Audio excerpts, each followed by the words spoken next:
రాజమండ్రిలో విజయసాయి రెడ్డి మాట్లాడుతున్నారు. లైవ్ లో చూద్దాం. కానీ కాకినాడ పరిసర ప్రాంతాల్లో, రాజమండ్రి పరిసర ప్రాంతాల్లో 15 కుటుంబాలు, హిందూ కుటుంబాలు, బాధిత కుటుంబాల నుంచి సమాచారం ఇంతవరకు పోలీసుల నుంచి కూడా బయట రాకపోవడం అన్నటువంటిది దురదృష్టకరం. ఈ యొక్క సాదిక్,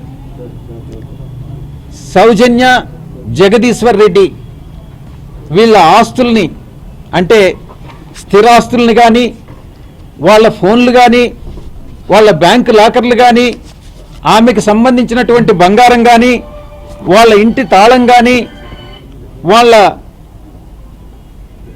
హస్బెండ్ యొక్క ఫోన్ అంటే జగదీశ్వర్ రెడ్డి ఫోన్ కానీ, ఎస్బీఐలో ఉండేటటువంటి లాకర్ కీస్ కానీ, పనసపాడులో ఉన్నటువంటి ఒక స్థలం ఏదైతే ఉందో ఆ స్థలాన్ని కూడా సాదిక్ రాయించుకున్నట్టుగా, అది ఈ యొక్క పనసపాడులో ఉన్నటువంటి స్థలం నూకరాజు గారికి సంబంధించింది. ఈ ఆస్తులన్నింటినీ కూడా సాదిక్ రాయించుకున్నాడు. ఈ ఆస్తులతో పాటు భాస్కర్ రెడ్డి గారి తండ్రి అంటే పిత్రార్జితమైనటువంటి ఒక 40 సెంట్లు కమర్షియల్ భూమి, ఈ యొక్క ప్లేస్లో రావులపాలెంలో ఉన్నటువంటి భూమిని కూడా జగదీశ్వర్ రెడ్డికి ఇస్తే, జగదీశ్వర్ రెడ్డి దగ్గర నుంచి సౌజన్యకి వెళితే సౌజన్యమ్మ దాన్ని బలవంత పెట్టి సాదిక్ రాయించుకున్నటువంటి సమాచారం కూడా మనకు తెలియవస్తా ఉంది.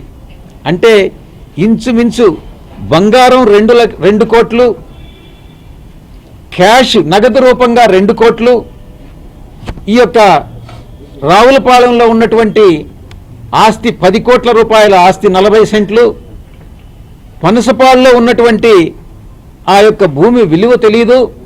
ఆ భూమిని మొత్తాన్ని బ్యాంకు లాకర్స్తో పాటు మొత్తం జగదీశ్వర్ రెడ్డికి ఎంతైతే ఇన్సూరెన్స్ వచ్చిందో ఆ ఇన్సూరెన్స్ అమౌంట్ మొత్తం ప్రాపర్టీస్ అన్నిటినీ కూడా తను రాయించుకొని ఈ యొక్క కుటుంబానికి తీవ్రమైనటువంటి ద్రోహం చేయడం జరిగినట్టుగా తెలుస్తూ ఉంది. ఈ యొక్క సౌజన్య, ఆమె కొడుకు రియాన్స్ రెడ్డిని ఇతను అనేకమైనటువంటి ఇబ్బందులకు గురి చేస్తుంటే, ఆ విషయాన్ని జగదీశ్వర్ రెడ్డికి తెలిస్తే జగదీశ్వర్ రెడ్డి అతన్ని ఎందుకనని ప్రశ్నిస్తే జగదీశ్వర్ రెడ్డిని కూడా కొట్టినట్లుగా మనకు సమాచారం తెలుస్తుంది.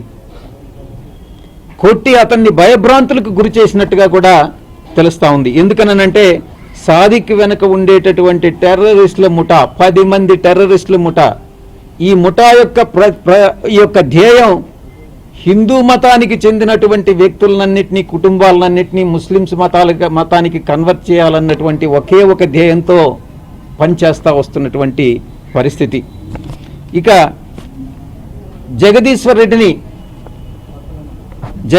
రెడ్డికి సాదిక్కి తగు వచ్చిన తర్వాత, జగదీశ్వర్ రెడ్డి మీద సాదిక్ అటాక్ చేసిన తర్వాత జగదీశ్వర్ రెడ్డిని కెనడా నుంచి బాంబేకి ఒక డేంజరస్ కెమికల్ని, స్లో పాయిజన్ తీసుకొచ్చి దాన్ని ఆ యొక్క సెంటర్ ఏంటిది వెల్నాక్ సెంటర్లో హైదరాబాద్లో అంతకు ముందే 3 నెలల ముందు స్టార్ట్ చేసి చివరి డేంజరస్ పాయిజనస్ కెమికల్ని వెల్నాక్ సెంటర్లో ఇవ్వడం జరిగింది. ఆ పాయిజనస్ స్లో పాయిజన్ ఇచ్చిన తర్వాత 3 నెలలు ఆరోగ్యం క్షీణించి జగదీశ్వర్ రెడ్డి చనిపోవడం జరిగింది. దీనికి కారకుడు సాదిక్, ముమ్మాటికి సాదిక్కే. పోలీసులు ఈ విషయాన్ని తేల్చాల్సిందిగా నేను డిమాండ్ చేస్తా ఉన్నాను. ఇక మతం మారాలి అని సౌజన్య మీద అతను చేసినటువంటి ఒత్తిడి, ముస్లిం సాంప్రదాయాలను పాటించాలని అతను చేసినటువంటి ఒత్తిడి,